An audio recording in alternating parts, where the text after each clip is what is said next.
Ladies and gentlemen, this is TVP World. You're watching another edition of Break the Fake, where we debunk fake news and combat false narratives. I'm your host, Benjamin Lee, and let's get rolling. At the 25th summit of the Shanghai Cooperation Organization in Tianjin, Vladimir Putin took to the stage not to discuss policy, but to dig up his favorite ghost story. Now, that the war in Ukraine didn't start with tanks in Crimea or missiles over Kyiv, but with a coup d'etat in 2014 orchestrated by the West. Now, according to him, it wasn't Russia that launched a war, just the collective West exercising its right to provoke, and the tanks, apparently we all just imagined them.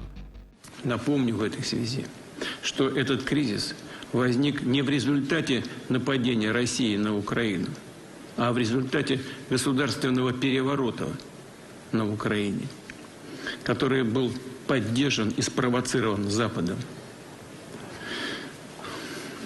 А затем попытками с помощью вооруженных сил подавить сопротивление тех регионов Украины и тех людей на Украине, которые этот переворот не приняли, не поддержали.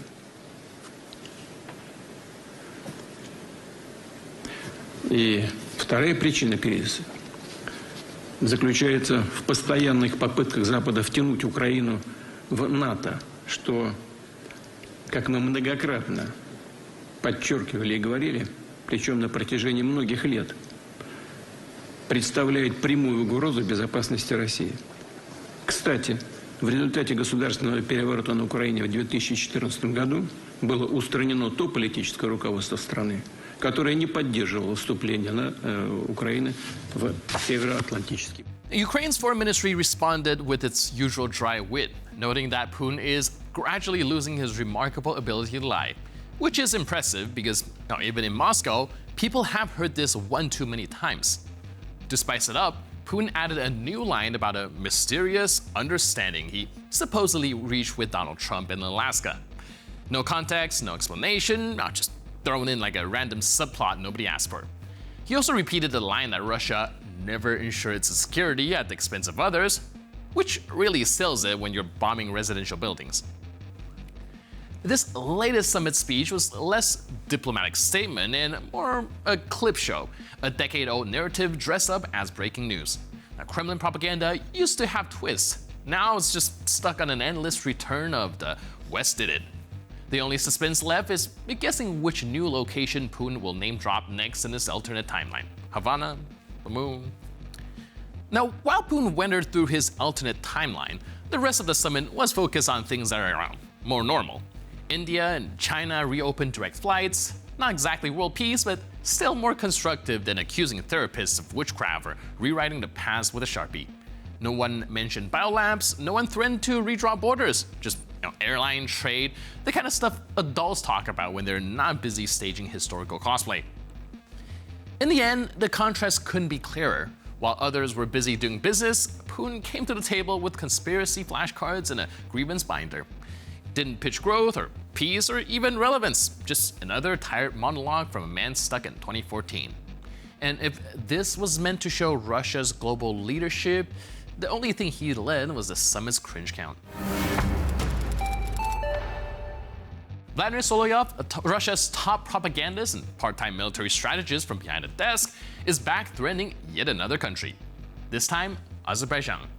On air, he declared that Moscow is ready to launch a joint special military operation with Iran, because smart foreign policy means picking a fight with your neighbor while your army is still stuck in someone else's backyard. Вам показалось, что Россия слабая? Вы будете сильно удивлены. Если Азербайджан решил, что за ним стоит Турция, и он может попробовать повоевать за Дербент, пока то, что происходит в нашем мягком подбрюшье, может служить и выглядит основанием для проведения совместной специальной военной операции с Ираном против недружественного влияния со стороны стран НАТО, а там большую роль играют Британия и Франция, и тех неразумных, которые чего-то не догоняют. Naturally, no Solovyev rant is complete without the usual laundry list of villains. NATO, Britain, France, basically anyone who doesn't watch his show. Apparently, they're all kicking Russia in the soft underbelly. Not sure if that's a geopolitical metaphor or just a personal injury. Either way, the man delivers more delusions per minute than a late-night psychic hotline. While actual diplomats are trying to cool tensions in the Caucasus, Solovyov's studio is over here launching imaginary wars with real countries. Now, as laughable as it sounds, this is straight from the Kremlin's greatest hit album. Fabricate tensions, scream about conspiracies, and play victim louder than the facts can speak. Solovyov calling for peace through thread is like a firefighter showing up with gasoline. And sure, his show might look like a war room, but in the real world, most people can't tell the difference between foreign policy and cosplay with subtitles. The Russian Foreign Ministry is back with its greatest hit album, remastered for 2025. This time, Maria Zakharova took the mic to explain yet again why Russia's war against Ukraine isn't actually aggression, but a noble struggle against the root causes of the crisis. Translation: we're not invading, we're just fixing things, with missiles. Her list was a familiar one. Demilitarization, denazification, non-aligned status, Russian language rights, Orthodox Christianity under threat, and of course, also the recognition of territorial reality. As, again, Kremlin speak for hand over your land, your sovereignty, and maybe we won't bomb your hospital today. It's diplomacy by blackmail. Imagine a mugger promising you security guarantees if you just hand over your wallet, car keys, and democracy. Необходимо понимать, что предоставление гарантий безопасности – это не условие, а результат мирного урегулирования на основе устранения первопричин кризиса на Украине. Представители нашего руководства, как чувствует вся страна, братский народ, ранее единый народ, сегодня народ, переживающий трагедию, которая была спровоцирована Западом. Для Запада Украина – это стальной дикобраз. Это животное. Помните об этом. And then came the metaphor moment, because no Zakharova's show is complete without it. She said, quote, "For Russia, Ukraine is a brotherly nation. For the West, it's a seal porcupine." Now, let's unpack that. In Russia's view, bombing your brother is family business. And as for the West, well, apparently it's guilty of giving the porcupine some quills. So here's Moscow punching the porcupine, bleeding and yelling, "Why does it hurt?" This has been Russia's playbook for years. Blame the West, blame NATO, blame Kyiv for existing. Zakharova even said, quote, "Negotiations are only possible once the causes of the crisis are removed."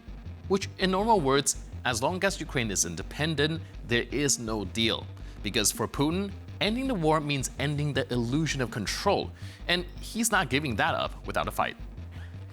In the end, watching Russian diplomacy is like turning into a late-night talk show where the laugh track is replaced by air raid sirens.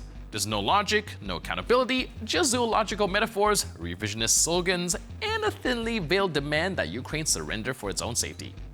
And the worst part, they think that this is what peace sounds like. And with that, we conclude this edition of Break the Fake. But for more news, update, and commentary, please stay tuned to TVP World.